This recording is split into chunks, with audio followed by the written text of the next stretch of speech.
Assalamualaikum warahmatullahi wabarakatuh. Al-Fatihah. A'udzu billahi minasyaitonir rajim. Bismillahirrahmanirrahim. Alhamdulillahirabbil alamin arrahmanir rahim. Ya. Shiratal ladzina an'amta 'alaihim ghairil maghdubi 'alaihim waladdallin. Bismillahirrahmanirrahim. Nahmaduka ya ghafuru ya syakuru. Shalli wa sallim barik ala sayyidina maulana Muhammadin wa ala alihi wa sahbihi asma'in. Amma ba'du. Sudah seharusnya setiap makalah ilmiah itu ada referensinya, ada marojeknya. Dan yang dipakai di seluruh dunia, di semuanya, untuk ulumul Quran itu yang paling pokok pakai kitab Al-Itqan. Al-Itqan fi ulumil Quran, karangannya Imam Suyuti. Sebelum saya terangkan teks persisnya, itu ada sekian problem dalam memahami Quran, terutama kalau lewat terjemah. Problem itu bisa gawat betul, bukan gawat-gawatan tapi gawat betul. Misalnya ada ayat begini dan terjemahnya pasti begini. Fa'ainama tuwallu fatamma wajhullah. Kamu menghadap mana saja, di arah manapun, di sana ada ridhonya. Itu kalau hanya pakai terjemah, tentu menjadikan kita sholat bisa menghadap ke timur, ke barat, ke utara, dan ke apa? Selatan. Saya cerita sedikit tentang asbabun nuzul. Memang tema sekarang tentang asbabun nuzul. Dulu Rasulullah SAW ketika di Mekah itu sholat menghadap Ka'bah.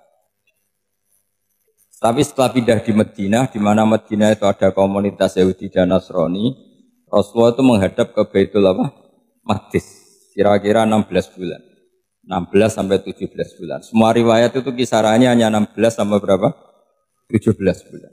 Sehingga orang Yahudi itu bilang begini, Muhammad ini baiklah, meskipun dia membawa agama baru, tapi kiblatnya masih ikut kita, masih baik kan. Setelah 16 bulan, Nabi diperintahkan Allah untuk menghadap ke Ka'bah. Awal liwajaka syatral masjidil haram. Maka orang Yahudi itu berontak. Berontaknya adalah kiblat mereka ditinggalkan. Cara berpikir orang Yahudi itu kiblat mereka ditinggal. Sehingga mereka bilang mawallahum an qiblatihim allati kanu 'alaiha. Apa yang menjadikan umat Islam berpaling dari kiblat Baitul Maqdis. Kemudian mereka provokatif betul. Ini perlu diperjelas. Provokatif. Bilang begini. Inna Muhammadan tahayyara fi din. Muhammad ini bingung dalam beragama, sehingga habis ngomong A ngomong B, habis kiblat Ka'bah kiblat Baitul Maqdis. Sehingga dalam banyak tarikh disebutkan peristiwa kiblat itu terbanyak melahirkan orang murtad, orang yang keluar dari Islam gara-gara provokasi orang Yahudi. Muhammad tahayyara fi din. Muhammad itu bingung dalam menentukan pilihan apa? Beragama. Kemudian walhasil singkat cerita akhirnya Nabi itu madhep Ka'bah. Apa yang terjadi mukjizat itu adalah bahwa agama ini agama yang mewakili semua agama sebelumnya yang masih orisinil. Yaitu Nabi akhirnya berargumentasi Ka'bah adalah kiblat yang asli, yang lebih tua. Terus mereka tanya, buktinya apa? Dijawab oleh Quran, fihi ayatum bayyinatum maqamu apa? Ibrahim. Ka'bah bukti tertua adalah di situ ada makam Ibrahim. Makam itu jejak kaki. Ya, kalau bahasa Indonesia makam itu kuburan. Kalau dalam bahasa Arab makam itu jejak apa? Jejak kaki. Sehingga diketahui oleh sejarah, dibuktikan di situ ada jejak kaki siapa? Nabi Ibrahim. Sementara nisbatnya Baitul Maqdis itu adalah kepada Nabi Musa dan Nabi Harun. Yang ini adalah turunan dari Nabi siapa? Ibrahim. Hikmahnya apa? Begini, sebagai bukti bahwa Baitul Maqdis pernah menjadi poros Islam atau poros Tauhid, maka Nabi Muhammad pernah disuruh menghadap ke Baitul Maqdis. Buat inget-ingetan kalau ini pernah menjadi poros apa? Tahu? Tapi tetap tua-tuaan masih tua apa? Ka'bah. Kenapa tua Ka'bah tadi? Karena Ibrahim adalah Abul Anbiya, bapak dari para. Dan di situ ada jejak kakinya. Fihi ayatum bayyinatum maqam. Bukti itu belum cukup. Dibuktikan lagi bahwa Ismail kecil itu hidupnya di Ka'bah. Kita tahu sa'i bainas Safa wal Marwah adalah karena Siti Hajar sedang mencari apa? Jadi ada bukti sekian, bukti empirik bahwa Ibrahim itu kiblatnya itu Ka'bah, bukan Baitul. Sehingga ada kata-kata fihi ayatum bayyinatum maqamu.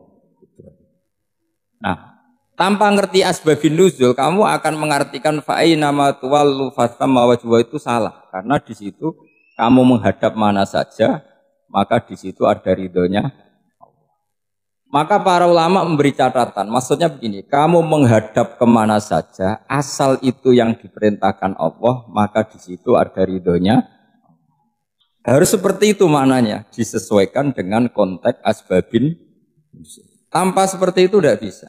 Dan masih banyak lagi kepentingan tentang asbabin. Jadi problem sekarang adalah banyak mufassir yang hanya mengartikan dari terjemah. Itu bahaya sekali. Jika ada orang yang menikah secara mut'ah, itu kan mirip kayak transaksi zina. Mereka berdalil famastamta'tum bihi minhunna fa'atuhunna ujurahun. Perempuan yang sudah kamu nikmati, yang penting kamu bayar. Terjemahnya seperti itu. Karena ujur itu jamaknya ujroh. Itu fatal sekali. Padahal ayat itu begini, settingannya begini, setting siakul kalamnya atau asbabun nuzulnya begini. Ini sekaligus, memang saya sengaja ngaji dengan tema yang berat untuk penghormatan pada yang ngaji. Kalau temanya ringan kan kayak TPG. Jadi ini supaya gue keren-kerenan, ini ada doktor Pak Oni pernah dekan Fakultas Hukum. Jadi kalau saya nanti salah tinggal ditangkap saja, gampang kan? Tapi nangkap saya berurusan dengan Tuhan. Jadi, kalau orang dekat Allah itu yang tanggung jawab itu Allah. Jadi dia bisa menang di kepolisian tapi kalah di hukum Tuhan. Nanti kalau berhadapan-hadapan dengan saya. Begini asbabun nuzulnya begini. Wal muhsanatu minan nisa yang awal juz 5 itu, ya kita santai aja. Yang awal juz 5 itu sebetulnya maktuf, diatafkan pada ayat hurrimat alaikum ummahatukum wa banatukum wa akhwatukum wa ammatukum wa kholatukum wa banatul akhi wa banatul ukhti. Jadi perempuan yang haram dinikah itu ada 7.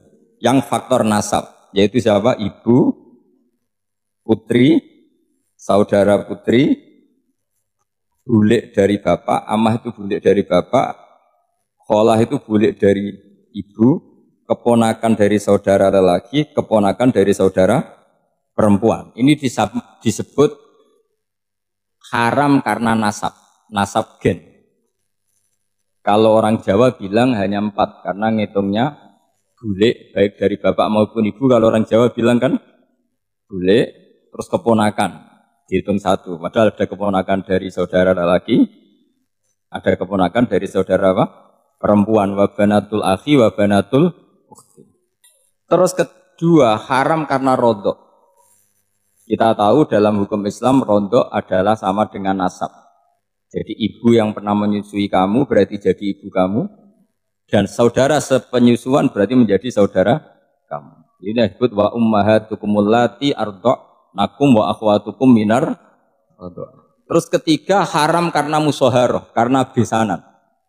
Jadi pagi ini misalnya saya nikah dengan Sri, bilang qabil tu nikaha wa taswijaha bil marhil madkur. Setelah nikah dengan Sri ini otomatis ibunya dia menjadi mertua. Otomatis haram saya apa? Nikah. Ini namanya haram karena musoharoh. Atau kamu punya anak Zaid.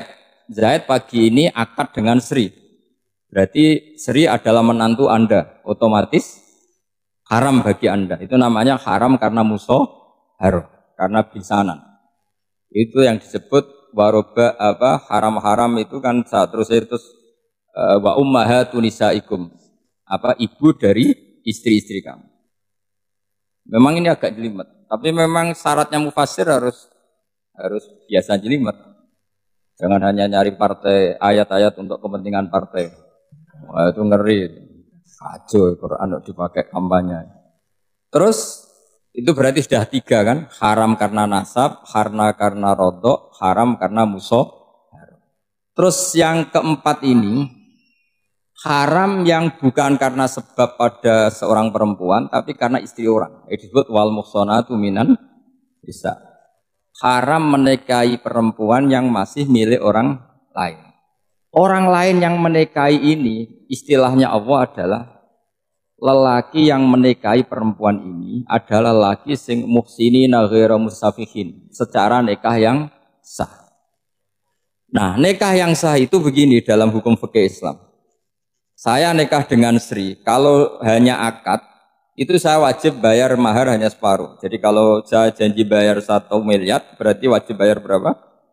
500 juta. Kalau janjinya 100 juta hanya bayar 50 juta. Itu yang wajib bil akdi. Nanti wajib sepenuhnya nunggu bil jima. Kalau sudah hubungan intim baru wajib 100%. Jadi kalau ada di Jawa nikah dengan seperangkat alat sholat itu yang atasannya tok itu wajib karena akad.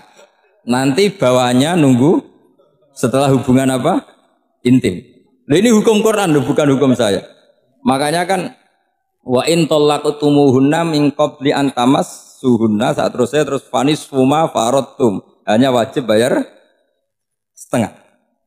Nah, perempuan yang sudah diajak hubungan intim itu kata Allah fa'atuhunna ujurahun, maka wajib kamu bayar Jadi ayat itu tentang perempuan yang sudah dinikah, kita harus bayar berapa? Harus bayar penuh. Ini penting saya utarakan. Nah, problem kita sebagai orang Indonesia ini juga problem Pak On, problem semua kiai. Mahar di Indonesia itu nggak bisa dibahas di Quran karena keterlaluan, kecilnya itu keterlaluan. Saya ini kan kiai sering ngakatkan tuh sampai bosen seperangkat alat sholat itu ngawur sekali. Ini mbak-mbak harus nggak mau gitu. Saya provokasi minimal itu ya berapa? 100 juta berapa? Pantasnya berapa? Pantasnya berapa? 10 gram itu berapa nilainya? Kan 1 gram 500.000 baru 5. Ya sudah mendingan itu 10 gram. Ya. Quran itu bayangannya gini sambil latihan, yang hafal-hafal biar latihan. Jangan dapat beasiswa karena hafal tapi nggak jelas juntrungannya. Quran itu bayangannya gini, ini nggak mungkin Quran ini bisa dibaca di Jawa. Wa in aradtum istibdala zawji makana zawji wa ataitum ihdahunna qintaran fala ta'khudhu minhu syai'a. Jika kamu nikah sama seorang perempuan, kemudian kamu cerai, maka mahar yang sudah kamu berikan jangan ambil lagi. Karena mahar di Arab itu mahal, 100 juta, kadang mobil Alphard, kadang GMC. Sehingga setelah menceraikan tuh kebayang menarik. Kok enak, dulu saya memberikan itu kan dapat servisnya, sekarang sudah saya cerai, saya tarik. Kalau mahar di Indonesia kan seperangkat alat sholat. Jadi gak kebayang ada kalimat fala ta'khudhu minhu syai'a, jangan ambil lagi. Kebayang ngambil aja enggak? Apalagi kalau nikahnya sudah 2 tahun kan sudah lusuh, sudah. Tapi kalau di Arab itu kebayang karena mahal. Makanya orang Arab suka nikah orang Indonesia karena murah. Jadi bahasa kintoron itu harta yang enggak ternilai. Wa ataitum ihdahunna kintoron. Yang enggak ternilai, mahal betul. Itu pernah saya hitung, ada yang mahar itu 400 juta, ya sekira segitu. Nah, makanya setelah dicerai Allah memperingatkan setelah kamu kasihkan ya jangan minta lagi. Kenapa kepikiran minta? Karena jumlahnya besar. Kalau di Indonesia kepikiran enggak minta. Enggak kepikiran, saking kecilnya. Seperangkat alat sholat kadang 1 juta. 1 juta itu setelah hubungan intim, sebelumnya yang wajib hanya 500. Itu kan enggak kebayang. Makanya susah ngartikan Quran di Indonesia, kadang susah karena kadang terlalu. Itu pernah Sayyidina Umar radhiyallahu anhu pernah bilang begini, wahai para perempuan, mahar itu jangan mahal-mahal, kasihan para lelaki. Itu ada perempuan alimah ya, orangnya alim betul, meskipun nggak pernah sekolah di UI tapi alim itu. Itu usul langsung gini, ya Amirul Mukminin, laisa dzalika laka ya Amirul Mukminin, waqad qala ta'ala wa ataitum ihdahunna qintaran. Kamu hanya seorang Amirul Mukminin, tidak berhak bikin aturan pembatasan mahar. Allah saja tidak batasi, kenapa kamu batasi? Jika dulu yang namanya nikahnya Sulaiman Agung atau Jamaluddin siapa Ratu Agung, kalau hadiah ya sampai tas mahal itu. Ini kan dari bahasa Arab mumtaz mahal. Mumtaz itu istimewa, mahal itu tempat. Dia punya istri yang sangat dicintai, dikasih hadiah mumtaz mahal. Terus ilat jod jadi apa?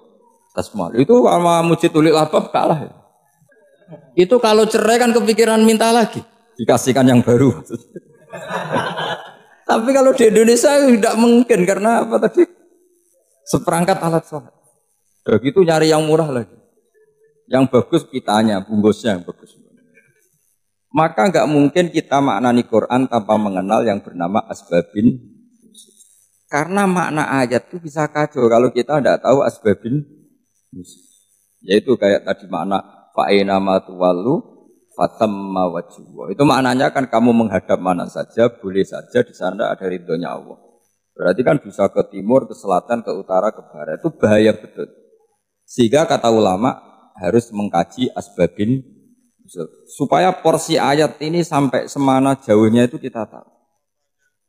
Tanpa tahu itu tidak bisa. Begitu juga menyangkut kiblat. Sekarang saya tanya, kemarin kan ramai dulu di Kemenak, kiblat semuanya diukur dengan GPS, terus beberapa masjid dikomentari salah karena diukur pakai apa? GPS. Kalau dalam bahasa falak disebut yaumarostil kiblat. Memang bisa diilmun. Tapi pertanyaannya begini, dari awal Allah ngendikan fawali wajhaka syatral masjidil haram. Kamu yang penting sholat itu menghadap masjid. Masjid itu ya bangunan. Sehingga kata Ibnu Abbas yang diriwayatkan banyak ulama mengatakan al-Ka'bah kiblatun li ahlil masjid wal masjid kiblatun li ahlil haram wal haram kiblatun li ahlil masyriq wal maghrib. Jadi kalau orang di dalam masjid kiblatnya harus Ka'bah.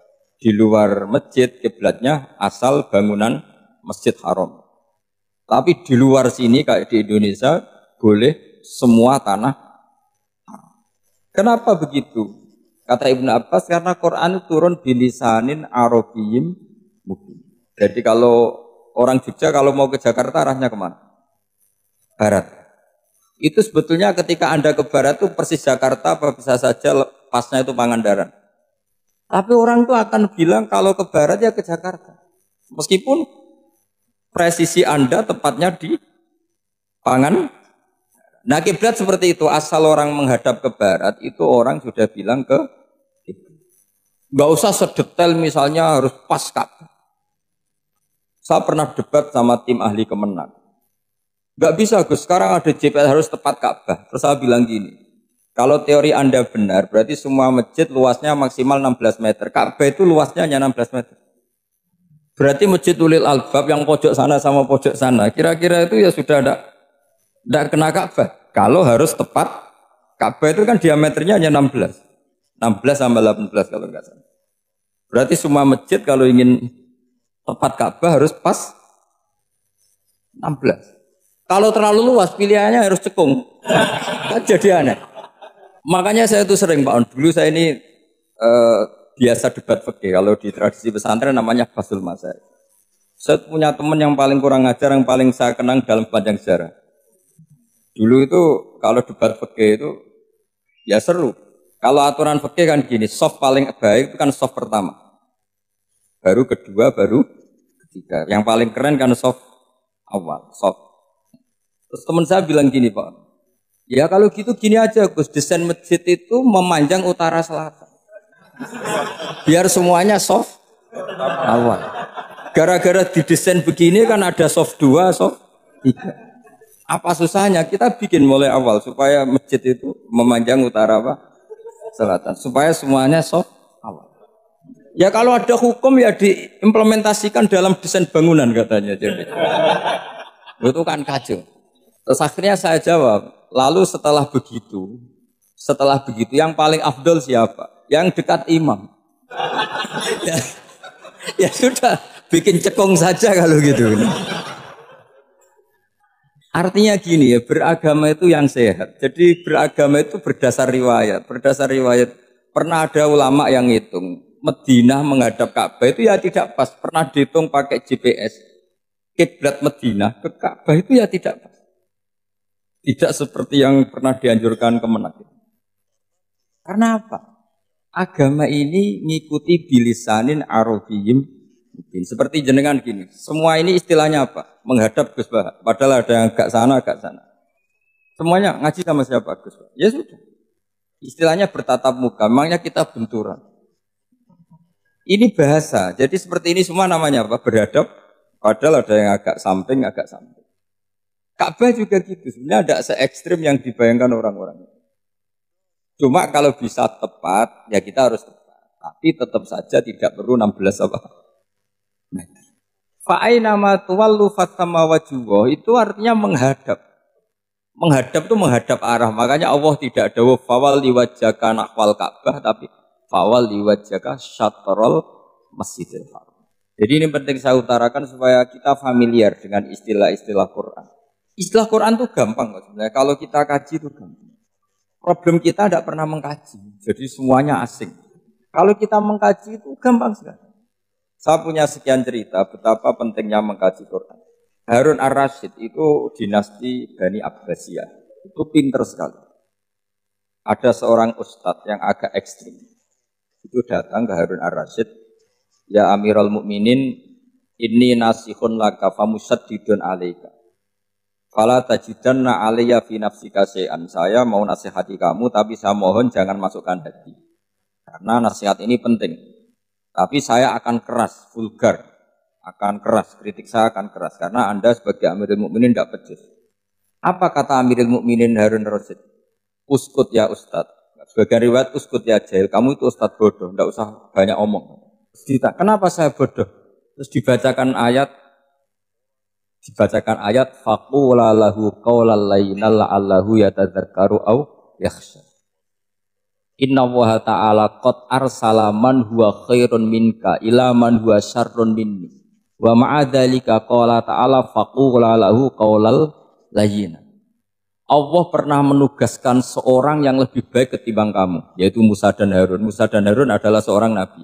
Kepada orang yang lebih buruk ketimbang saya, yaitu Fir'aun. Itu saja etikanya faqula lahu qaulal layyinan. Kamu kalau ngomong yang halus, yang baik, yang berperadaban, kok kamu sama saya mau kasar? Akhirnya ustadznya ternyata pinter kamu, yes pinter aku. Jadi semudah itu. Allah itu menugaskan orang yang lebih baik ketimbang kamu, yaitu Nabi Musa. Kepada orang yang lebih buruk ketimbang saya, yaitu Fir'aun. Itu saja ada etikanya.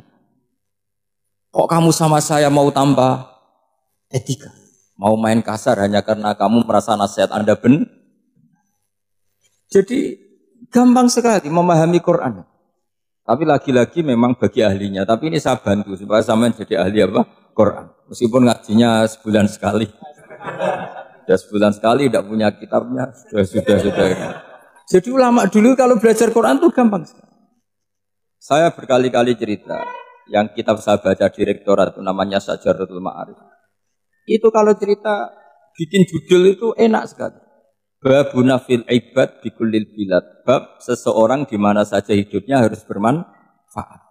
Terus dalilnya itu hanya mengutip makalahnya Nabi Isa wa ja'alani mubarakan ainama kuntu. Ciri utama seorang nabi apa? Saya di mana-mana adanya berkahi orang lain. Jadi berkah bagi orang lain. Maksudnya tidak jadi problem bagi orang lain. Artinya kamu hidup entah di Jogja seperti Pak Ono orang Jember, saya orang Rembang. Hidup di Jogja manfaat, di Jember ya manfaat, di mana-mana manfaat. Saya pernah di Korea seminggu ya manfaat. Saudara kita TKI yang di Korea manfaat di sana bikin masjid, bikin apa. Karena ngendikane Allah menceritakan Nabi Isa siapa? Wa ja'alani mubarakan ainama kuntu. Saya adalah orang yang di mana-mana berkah. Artinya manusia eksistensinya harus seperti itu, hidup di mana saja berkah. Gampang sekali memahami. Pernah Imam Syafi'i ditanya, kalau kamu enggak kehilangan air atau enggak ada air di satu daerah, cari-cari dulu. Sampai enggak ketemu. Setelah enggak ketemu air, baru kamu boleh tayam. Imam Syafi'i ditanya, apa dalilnya harus mencari dulu? Kalau enggak ada air ya langsung tayamum saja. Kenapa harus nyari-nyari dulu?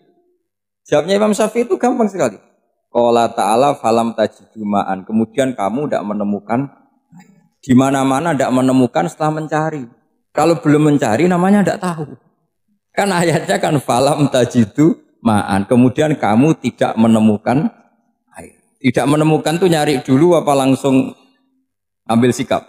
Nyari dulu baru kesimpulannya tidak ketemu. Kalau belum pernah nyari namanya tidak tahu.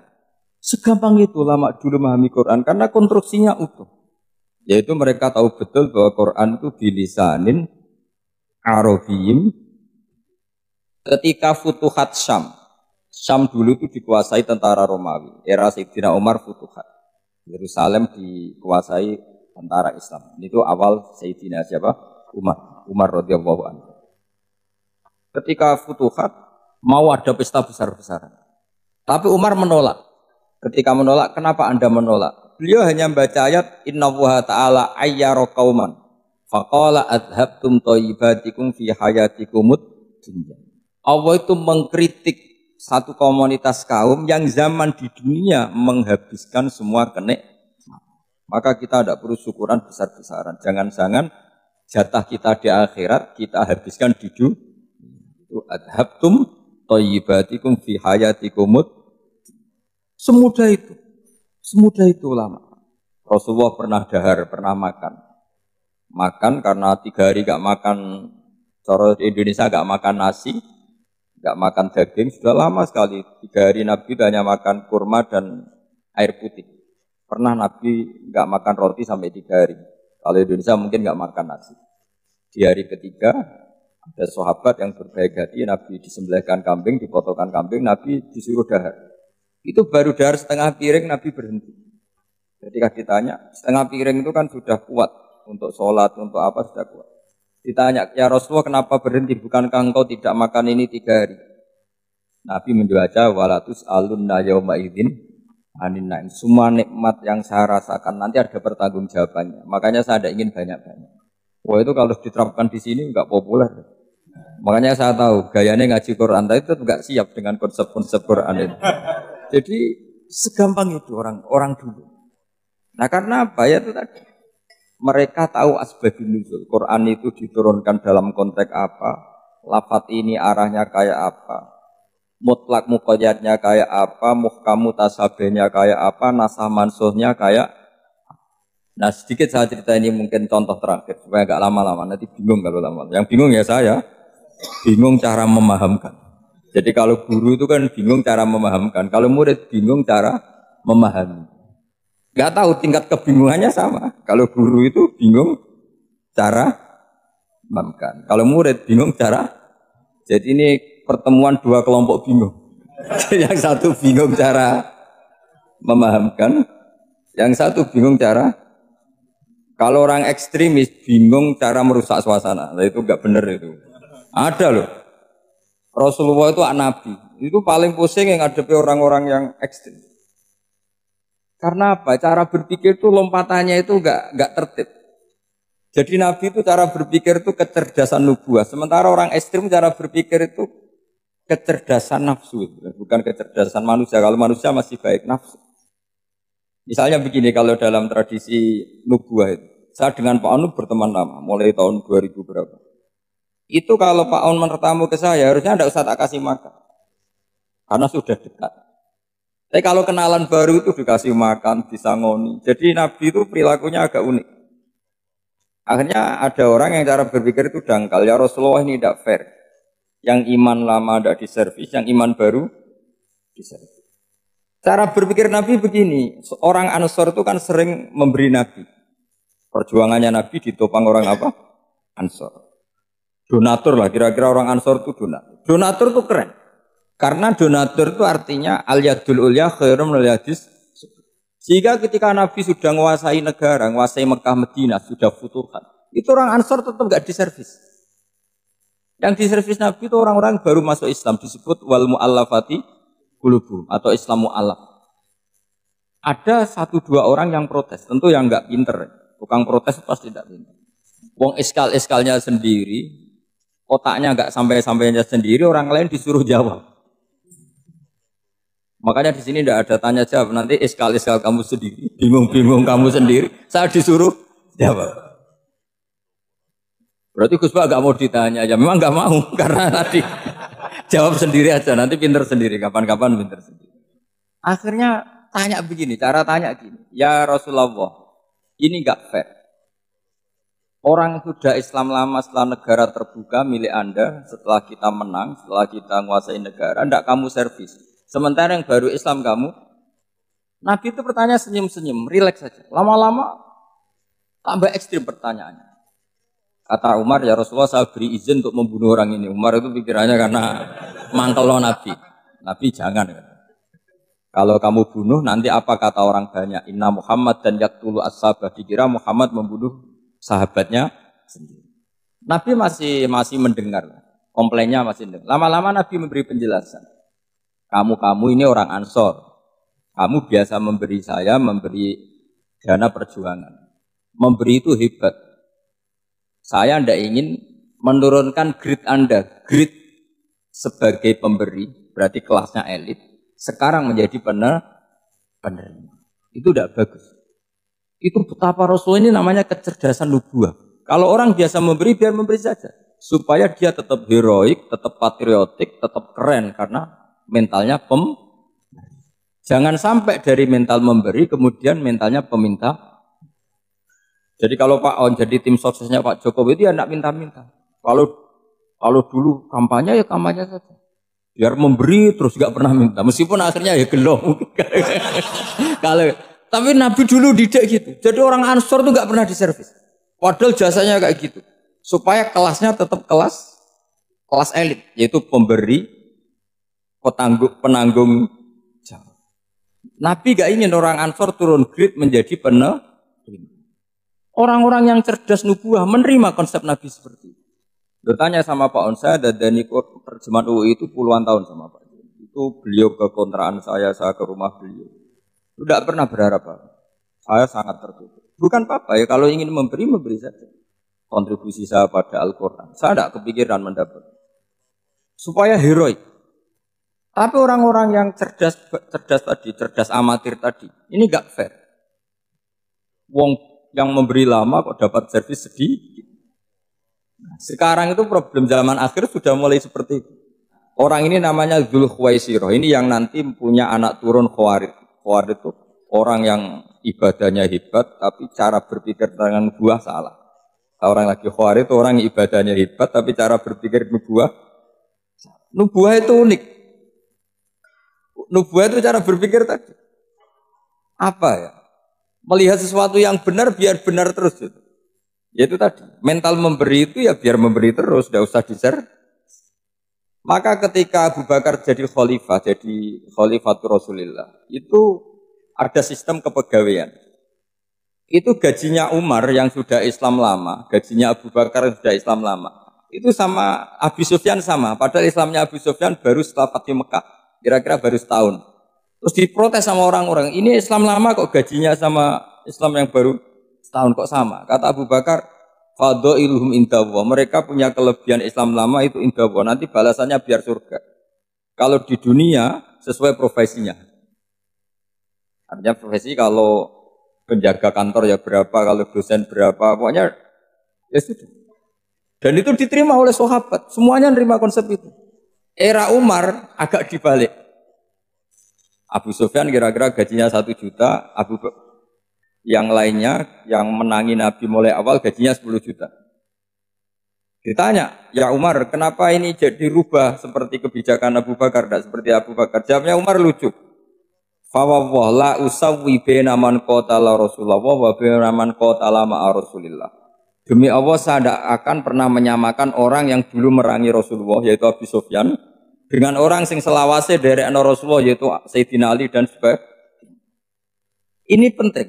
Artinya ketika gajinya orang saya seperti Ali radhiyallahu anhu itu tinggi itu bukan karena lamanya Islam, tapi karena lamanya iman. Jadi mulai dulu ijtihad itu ada dan dulu dia biasa saja. Karena tadi ada kecerdasan nubuah. Saya ulang lagi, ada kecerdasan apa? Sekarang itu kecerdasan tomak atau kecerdasan nafsu. Itu kalau sampai ngaji kitab tasawuf, itu bab bakhil itu tidak ada. Menurut kitab tasawuf, medit itu tidak ada, kikir itu tidak ada. Yang ada itu tomak. Tomak itu berharap dikasih orang lain.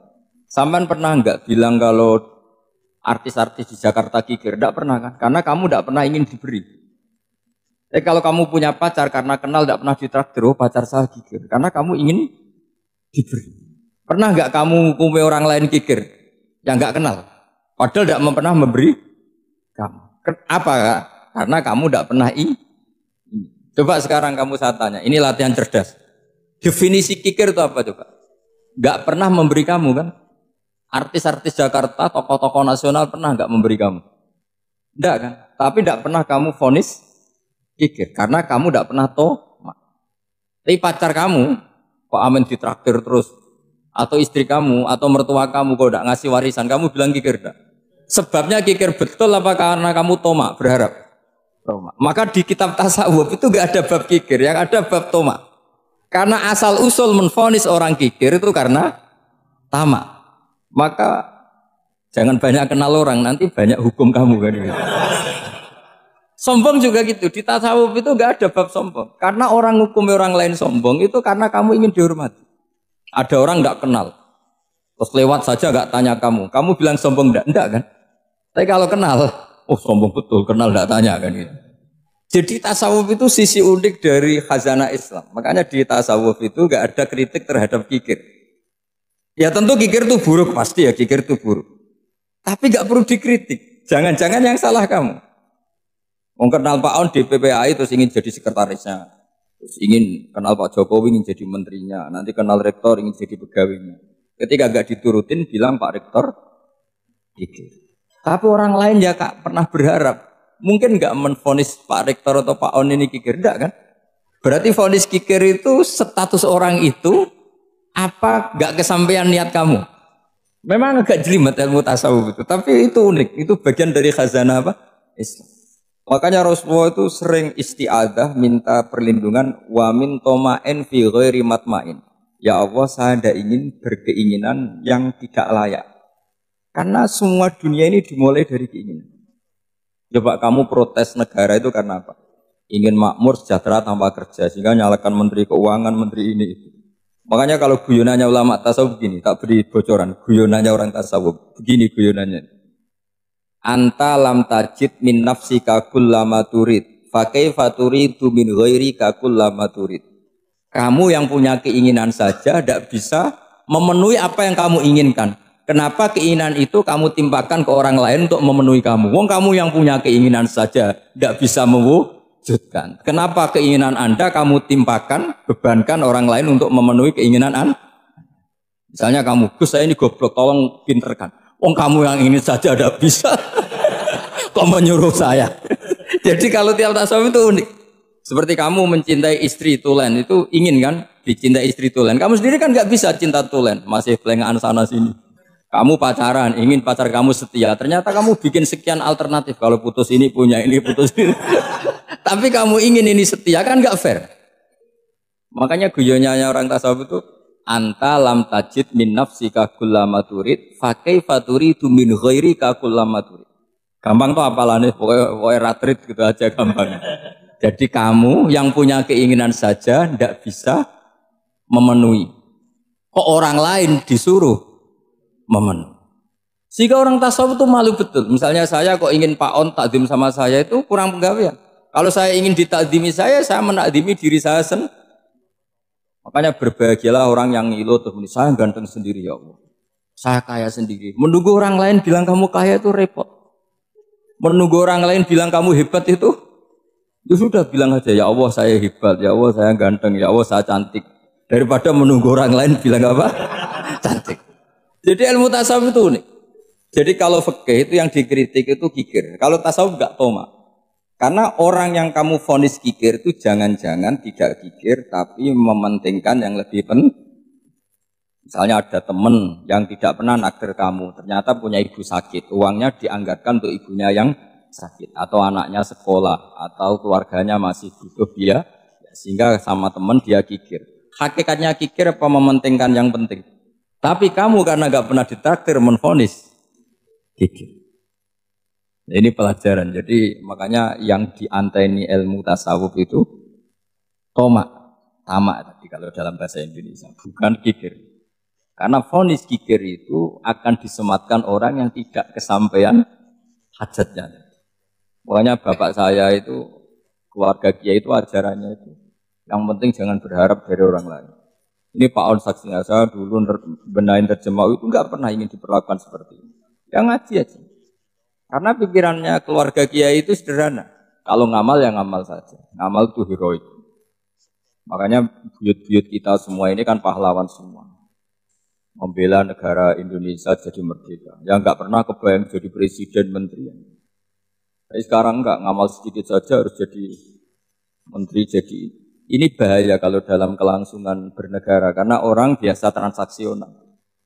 Awal negara ini dibangun berdasar heroik bukan berdasar apa transaksional. Tapi sekarang orang akan membiasakan itu apa-apa itu transaksional. Ini tidak bagus untuk kelangsungan bernegara, apalagi kelangsungan beragama. Sehingga seperti saya ini masih punya desa-desa binaan di Sragen, di pedalaman Papua sekalipun. Saya punya santri banyak di Papua. Itu kalau cerita itu unik-unik. Itu mau Jumatan, itu enggak ada orang 40. Sudah datang setengah 12. Itu datangnya 3 jam. Di situ mau ketemu santri 3. Semua, karena ya akhirnya mereka tanya gini Pak. Pertanyaannya itu lucu. Gus, boleh enggak Jumatan orang 3? Secara fikih Syafi'i kan harus orang 40. Kemudian mereka tak bilang buat sholat duhur saja. Mereka enggak mau. Wong Jumat kok duhur. Harinya kan Jumat. Masa sholatnya? Sehingga kita yang jadi kiai akhirnya nyari fikul madzhabil arba. Nyari fikih madzhab 4. Ternyata Imam Malik membolehkan orang 6. Ada yang bilang 12. Yang penting keceluk jamun. Jamun itu kelompok. Kalau 3 kan belum keceluk apa? Belum disebut apa? Kelompok. Ini penting saya utarakan supaya kita berjuang itu bukan karena Syafri seperti ini kayak di Ulil Albab, masjidnya keren, kampus swasta tertua, terus termasuk nomor 1-2 di Indonesia. Oke, kita syukur dengan kebesaran UI. Tapi yang namanya dakwah itu menjadikan orang tidak tahu menjadi tahu, termasuk kepada desa-desa tertinggi. Sama. Yang namanya menteri itu pembantu presiden untuk memenuhi kebutuhan rakyat banyak. Sekarang misalnya menteri pertaniannya itu hebat, cerdas, tapi petani nggak mau nandur padi mau apa? Coba yang membantu ketahanan pangan itu para petani mau nanam padi apa karena menteri pertanian? Karena petani mau nanam. Ya sudah GR saja, kita pembantu presiden semua. Karena ikut menyumbangkan ketahanan. Tapi kamu kan enggak digaji, kita keren, ngamal tambah harap gaji. Ini ini penting. Supaya Anda itu enggak hati kecil gitu. Ikut menyumbang negara tanpa ingin dapat gaji. Keren enggak? Dan itu nubuah. Apa? Nubuah. Orang Ansor itu seperti itu. Sehingga ketika Rasulullah wafat dan ada kompetisi kepemimpinan, itu orang Ansor gak ikut. Sudah kita makmum saja, silahkan dibagi di saking baiknya orang. Makanya saya ulang lagi ya. Kecerdasan nubuah ini yang gak difahami orang Khawarij. Orang Khawarij cara berpikir yang kerja banyak harus dapat. Sementara kecerdasan nubuah enggak. Yang biasa memberi terus memberi saja biar derajatnya tetap al-yadul ulya. Bismillahirrahmanirrahim. Ini saya baca supaya dapat berkahnya ulama-ulama dulu. Karena ini dikarang oleh ulama yang dipakai rujukan seluruh dunia. Begini, qala Ibnu Taimiyah ma'rifatu sababin nuzuli yu'inu ala fahmil ayat. Jadi mengenali asbabin nuzul itu membantu memahami secara benar ayat itu. Karena tadi kalau ayat itu dipotong, itu maknanya bisa kacau kayak tadi famastam ta'tum bihi minhunna fa'atuhunna ujurahun. Kalau diterjemah itu kan mendukung kawin mut'ah.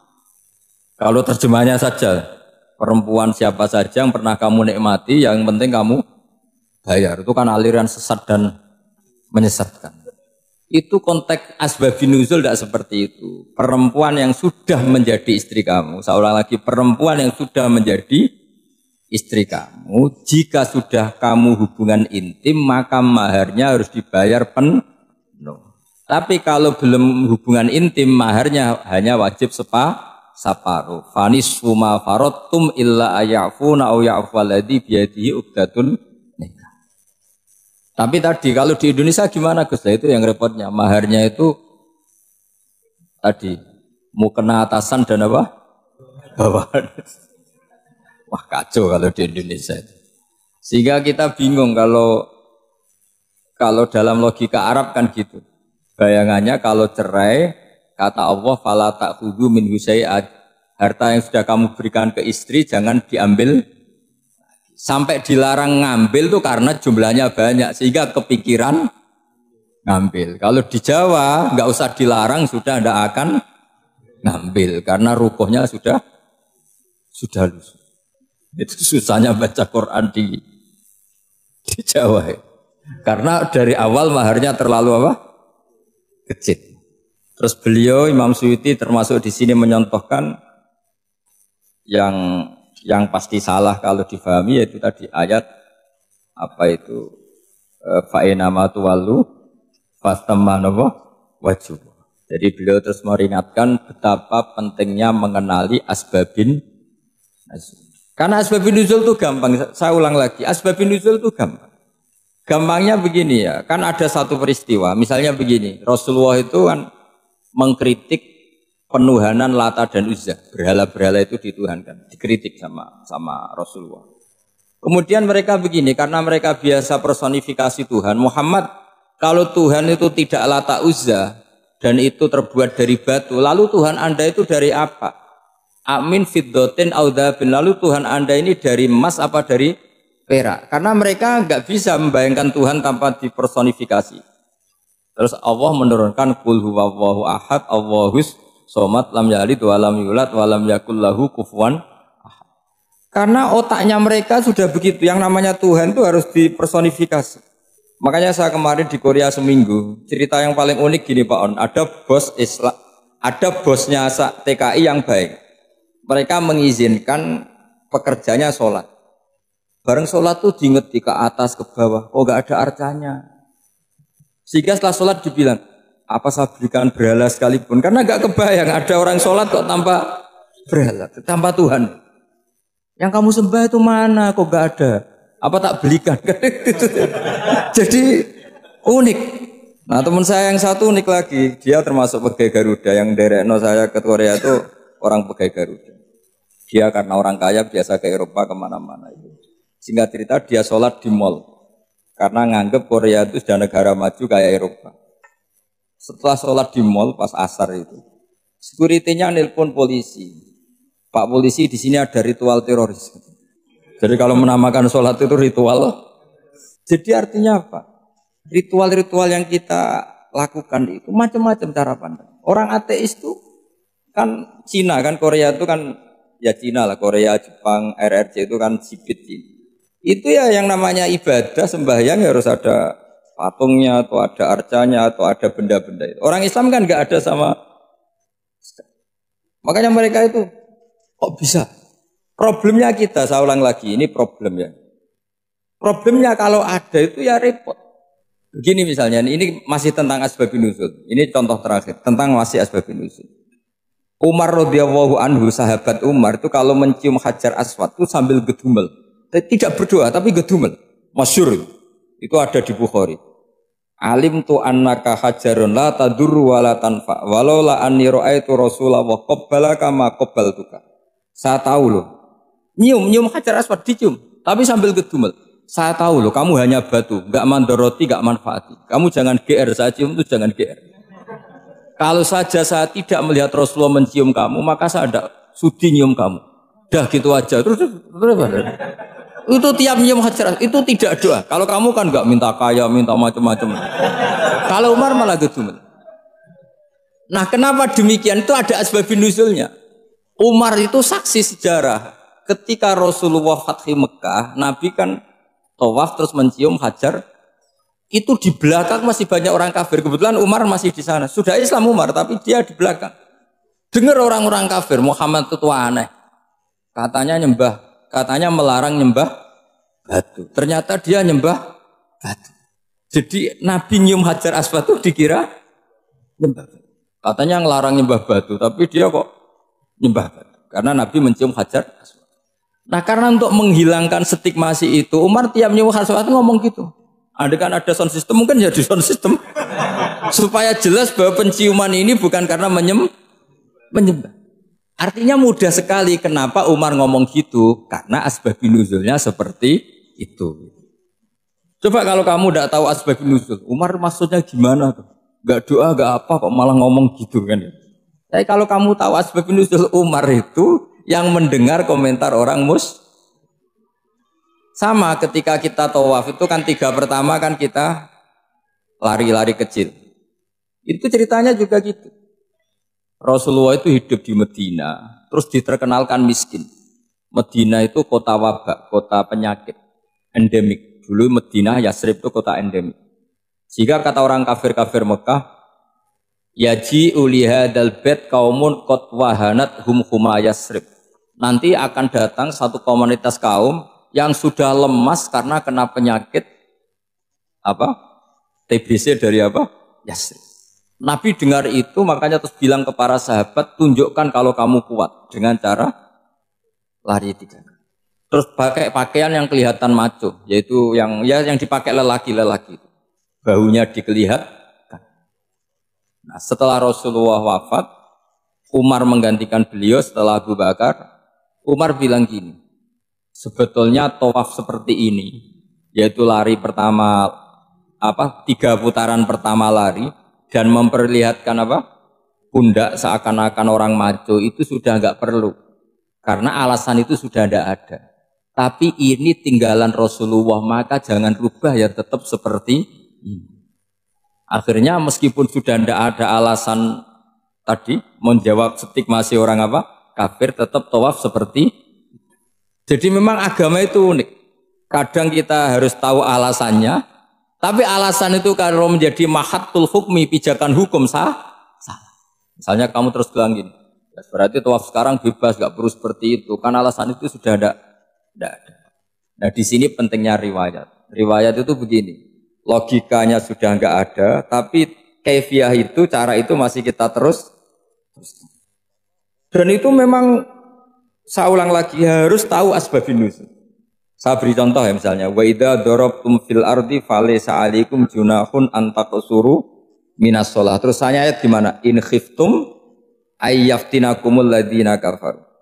Jika kamu pergi dalam keadaan takut ditangkap orang kafir atau takut diculik orang kafir, maka kamu boleh mengqasar salat. Itu jelas ada ayat in khiftum ayyaftinakumul ladzina kafaru. Jika kamu takut diculik orang kafir. Sehingga ketika ba'da Fathi Mekah, setelah Mekah dikuasai Islam, Umar tanya, ya Rasulullah, kenapa engkau masih sholat qasar? Bukankah kita sudah aman? Waqad qala ta'ala in khiftum ayyaftinakumul ladzina kafaru. Allah ngendikan boleh mengqasar itu kalau dalam kondisi takut. Waqad kunna fi amrin, sekarang kita sudah aman. Jawabannya Rasulullah itu unik. Ya Umar, hadhihi shadaqatun faqbalu shadaqah. Ini sedekahnya Allah, bonus, sudah terima aja, enggak usah catatan-catatan gitu. Sehingga era Umar ya ada lagi yang tanya Umar begitu. Terus kata Umar, sa'altu dzalika Rasulullah sallallahu alaihi wasallam faqala hadhihi shadaqatu wa faqbalu shadaqah. Sudah ini bonus dari Allah, terima saja. Ini kan unik. Padahal kalau secara disiplin ilmu kan begini. Kamu boleh mengqasar salat kalau dalam bepergian dan dalam keadaan takut. Logika hukumnya kalau tidak takut, tidak usah. Sama seperti begini, kamu kalau pergi jauh seperti saya Pak On, itu ngosor sholat apa enggak ngosor kan? Alasannya kalau kosor itu, kalau pergi itu masyakot, repot. Sekarang pergi kita pakai Alphard, pakai Innova, bawa uang, disupirin, itu masyakot enggak? Enggak kan? Tetap boleh jamaah enggak? Boleh. Sebenarnya kamu jamaah itu karena pengetahuan hukum apa karena enak jamaah? Kalau alasannya masyakot, kan sekarang sudah ada, nggak repot. Ya sudah pakai hadis tadi, ini hadiah, terima saja. Jadi makanya agama itu riwayat. Tapi ada saja ulama yang agak balik loh. Agak balik gini, banyak juga ulama misalnya duwe gawe, ibunya sakit terus ribet jamak sholat. Kenapa? Ribet ngurmat ibu. Makanya ada saja kiai yang gawe mantu itu terus jamak sholat, tapi jangan ikuti. Tapi ada saja karena alasannya jamak itu karena apa? Repot. Ya ada saja, tapi ya jangan ditiru. Cuma saya ini cerita yang analisis hukum itu memang agak-agak unik. Jadi tadi kadang Nabi itu ditanya, ya Rasulullah, kita dulu boleh jamak qasar ini kan karena in khiftum ayyaftinakumul ladzina kafaru, takut diancam orang kafir. Sekarang aman, kenapa tetap jamak? Jawabnya Nabi, ini hadiah, terima saja. Ya ada sahabat yang bantah, kenapa Nabi? Allah itu zat yang baik. Kalau sudah ngaji bonus nggak pernah ditarik lagi. Makanya Nabi kalau berdoa itu unik. Ya, siapa yang disiksa di dunia karena dosanya, fawahu akramu min ayyus sanniya uqubatahu fil akhir. Kalau ada orang salah kok di dunia sudah dikasih sanksi, Allah itu lebih mulia untuk mengulang nanti di akhirat. Akram itu Allah terlalu mulia, maksudnya orang kepikiran, wis males ya selesai, tidak akan di. Kalau sampean kan enggak, masih ingin lagi, ingin lagi. Jadi itu cara berpikir apa? Nubuah. Jadi berpikir nubuah itu beda. Ada orang pas sujud diinjek sama orang fasik. Diinjek, kemudian si yang sujud tadi, wallahu la yaghfiru wallahu laka, demi Allah tidak akan ngampuni kamu. Itu langsung Allah memberi wahyu sama Nabi di zaman itu. Bilangin yang sejak sujud itu, dia harus minta maaf sama saya, kata Allah. Mangdalladzi ta'ala ala fulan. Dia bersumpah bahwa Allah tidak akan memaafkan orang itu. Itu harus diralat. Nabinya iskal, kenapa ya Allah? Yang Tuhan itu saya ini punya sifat dua, bisa menyiksa dan bisa memaafkan. Kenapa dia milih sifat saya satu tidak memaafkan? Akhirnya apa? Orang yang nginjek tadi sama Allah dikasih tobat dan jadi orang soleh. Jadi itu makanya kamu nggak boleh jadi orang ekstrim nyifati Allahnya satu. Nggak boleh, Allah tetap bisa yaghfiru liman yasha wa yu'adzibu may yasha. Sifatnya Allah dua ya tetap dua, nggak boleh kamu pilih satu. Misalnya kamu kan biasanya gini, yang ghafur untuk kamu, yang sadidul uqab untuk orang lain. Mesti kelakuannya sampean kan begitu. Nggak boleh seperti itu. Rasulullah kayak apa bencinya sama Wahsy? Karena Wahsy itu qatilu Hamzah. Yang membunuh Sayyid Hamzah siapa? Itu bencinya bukan main Rasulullah. Sampai maksud-maksud Wahsy. Tapi sama Allah malah diturunkan ayat laisa laka minal amri syai'un aw yatuba alaihim aw yu'adzib. Muhammad, meskipun kamu kekasih saya itu tidak wilayah kamu, memaafkan atau enggak, terserah saya, kata Allah.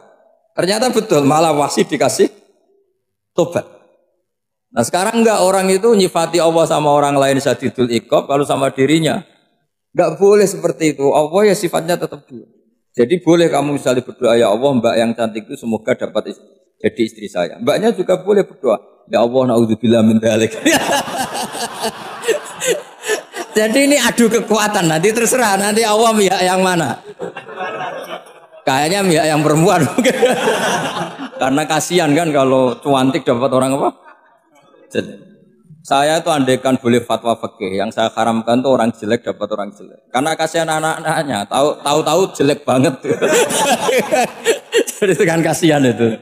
Jadi dalam Islam itu seperti itu. Jadi apapun benci kita sama musuh kita, Allah bisa saja memperlakukan musuh kita secara baik. Karena Allah itu yaghfir. Tetap kita harus sifati Allah yaghfiru liman yasha wa yu'adzibu. Jangan karena kita benci seseorang seakan-akan Allah sama dia pasti yu'adzib. Pasti menyik. Itu yang dicontohkan Allah kepada Rasulnya, itu beliau tidak cocok sama Wahsy, malah Wahsy dikasih petunjuk. Makanya terus ada ayat apa laisa laka minal amri syai'un aw yatuba alaihim aw yu'adzib.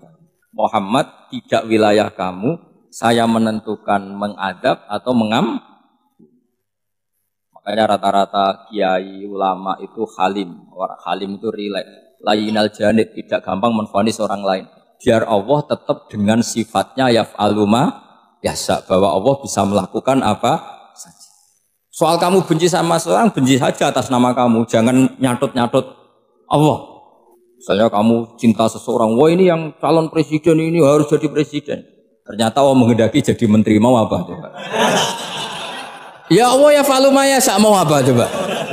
Yang kiai atau Pak On, BPAI, pantasnya kan menteri agama itu Pak On misalnya. Tapi kalau Pak yang takdir gitu mau apa? Ya sudah, Allah ya falu.